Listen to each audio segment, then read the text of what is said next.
Halo teman-teman para subscribers dan viewers YouTube Maro Channel. Pada kesempatan ini kita akan membahas mengenai hutang pinjol warga negara Indonesia yang terus bertambah dan melonjak. Bahkan ada satu provinsi atau satu daerah yang hutang pinjolnya itu melonjak sampai 146% lebih. Artinya ini 2 kali lipat dari keadaan sebelumnya. Nah, bagaimana dengan kredit macet? Sementara belakangan ini kredit macet begitu mengkhawatirkan dan mengancam keberlangsungan beberapa pinjol. Padahal beberapa waktu yang lalu, sekitar sebulan atau 2 bulan yang lalu, OJK telah mewanti-wanti bahkan memperingatkan para pinjol ini supaya jangan memberikan lagi pencairan kepada banyak nasabah karena dikhawatirkan akan terjadi kredit macet yang sangat besar di bulan Juli. Kenapa? Karena bulan Juni ini adalah merupakan bulan yang urgent. Kenapa jadi bulan yang urgent? Apa yang menyebabkannya? Yang pertama adalah, sebagaimana kita ketahui, beberapa waktu yang lalu, sekitar sebulan 2 bulan yang lalu, banyak perusahaan-perusahaan yang mengadakan PHK massal. Oleh karena keadaan ekonomi sekarang ini sedang terguncang. Yang kedua, bulan Juni ini merupakan bulan yang urgent. Kenapa bulan yang urgent? Karena bulan Juni ini adalah bulan yang membutuhkan banyak biaya untuk persiapan anak sekolah masuk di bulan 7 nanti, yaitu bulan Juli. Oleh karena 2 faktor inilah, makanya OJK memperingatkan atau mewarning para perusahaan pinjol. Tapi pada faktanya, pada saat ini kita melihat di berita, ternyata hutang pinjol warga negara Indonesia ini meningkat, melonjak, bahkan ada yang sampai 100% lebih atau 2 kali lipat lebih. Seperti yang kita baca sekarang ini, salah satunya adalah utang pinjol warga Maluku Utara melonjak sampai 146,63%. Nah, pertanyaannya, bagaimana dengan kredit macet yang ditakutkan oleh OJK? Amankah? Jadi otoritas jasa keuangan telah mencatat bahwa sejumlah provinsi di Indonesia ini membukukan pertumbuhan pencairan paling tinggi dalam penyaluran pinjaman online atau Fintech P2P Lending pada periode Januari sampai April 2025. Menariknya, wilayah tersebut mencatatkan tingkat kredit macet atau tingkat wan prestasi di atas 90 hari yang kita sebut dengan TWP 90 yang lebih rendah dibanding rata-rata nasional. Bagaimana bisa? Jadi mereka ini ternyata tingkat kredit macetnya itu jauh lebih rendah daripada rata-rata nasional. Padahal pencairan di provinsi ini diberikan jauh lebih besar, bahkan lebih dari 100%.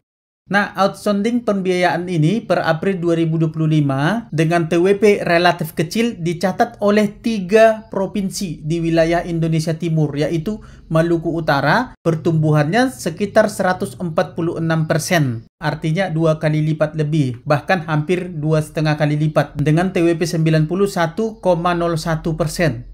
Urutan kedua adalah Maluku dengan torehan pertumbuhan sebesar 97,47%. Nah, ini juga hampir 2 kali lipat. Sementara TWP-nya itu atau tingkat macetnya itu berada di level 1,01%. Berikutnya diperingatkan ketiga adalah Sulawesi Tenggara dengan pertumbuhan 95,85%. Ini hampir 100% juga. Dengan TWP-nya itu tingkat wan prestasinya itu 1,59%. Nah, tingkat wan prestasi mungkin dari teman-teman ada yang kurang paham ya. TWP 90 itu adalah tingkat wan prestasi atau tingkat kemampuan bayar nasabah di atas 90 hari. Artinya, nasabah yang sudah macet lebih dari 90 hari atau lebih dari 3 bulan. Mungkin untuk saat ini daerah-daerah ini belum lagi terdetek karena ini kan TWP 90, tingkat wan prestasi setelah 90 hari gagal bayar. Berdasarkan data tersebut, potensi peningkatan pembayaran di luar Pulau Jawa masih besar, termasuk di wilayah Indonesia Timur, katanya. Tapi coba kita perhatikan nanti 2 bulan atau 3 bulan ke depan, atau bahkan bulan Juli ini nanti mungkin itu sudah akan kelihatan.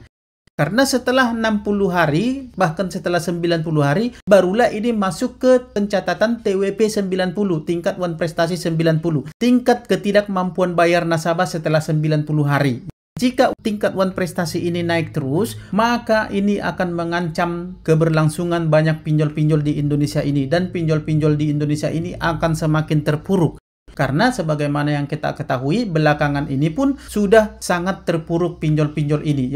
Belum lagi nanti masalah kartel yang akan mereka hadapi, belum lagi nanti masalah kurangnya modal seperti di beberapa video saya sebelumnya yang sudah saya jelaskan mengenai kartel yang kemungkinan sidangnya akan dimulai di bulan Juni ini.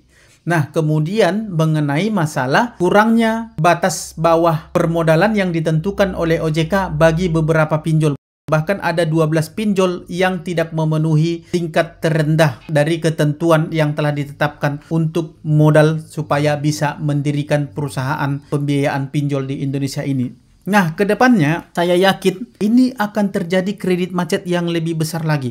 Akan terjadi permasalahan yang lebih besar lagi. Karena pencairan-pencairan dana ini sudah kita lihat mungkin kedepannya beberapa perusahaan akan mengadakan lagi PHK. Dan masalah persiapan untuk anak sekolah di bulan Juni ini yang akan berpengaruh ke bulan Juli dan ke bulan Agustus dan selanjutnya. Nah, ini tentu akan menimbulkan masalah yang sangat besar nanti, yaitu kredit macet yang sangat besar.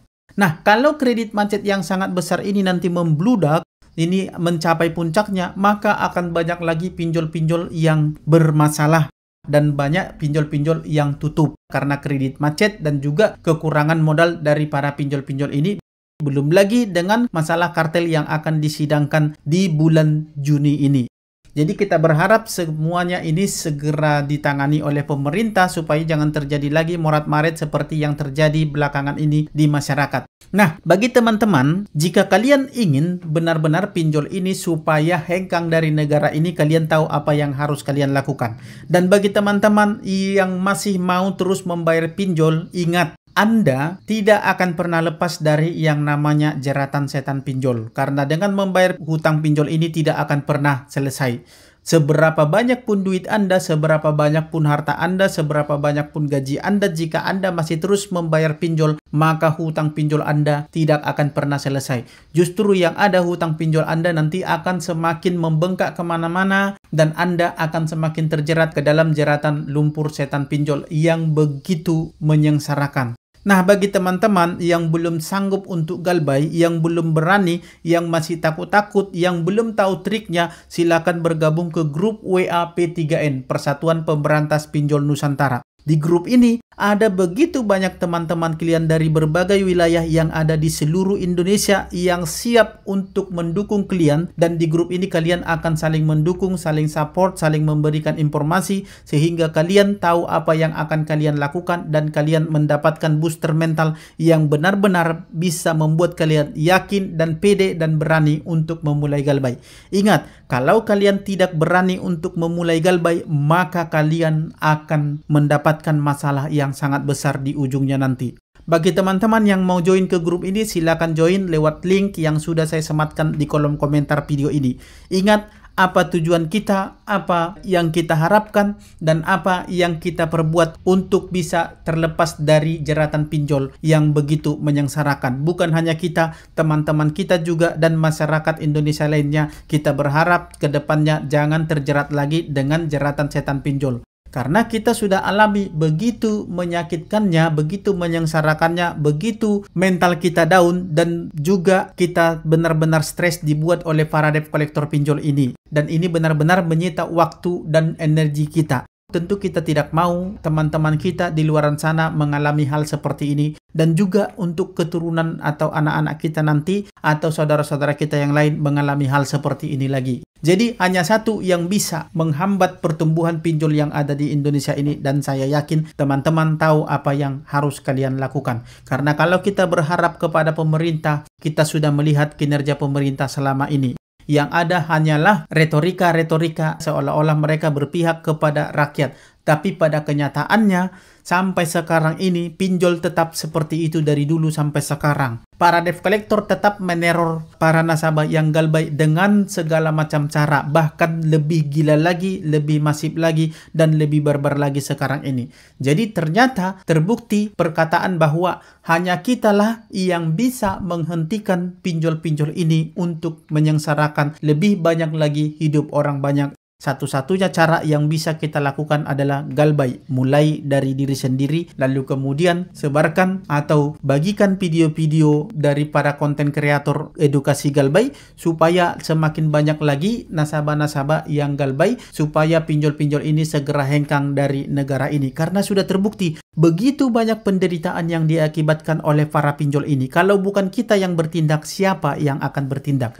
Oke, jadi saran saya atau pesan saya kepada teman-teman, tetap semangat galbay, jangan pernah kendor semangatmu untuk galbay, utamakan kebutuhan keluarga dan diri Anda pribadi. Jangan hanya karena bayar-bayar pinjol, hidup Anda jadi semakin sengsara. Ingat, tujuan kita adalah untuk menghentikan semua ini, kesengsaraan yang terjadi, yang berkepanjangan terjadi selama ini, dan telah merenggut banyak nyawa para nasabah galbay oleh karena ulah para debt collector pinjol ini. Oke teman-teman, sampai ketemu di sesi-sesi berikutnya, dan akhir kata saya ucapkan salam sahabat.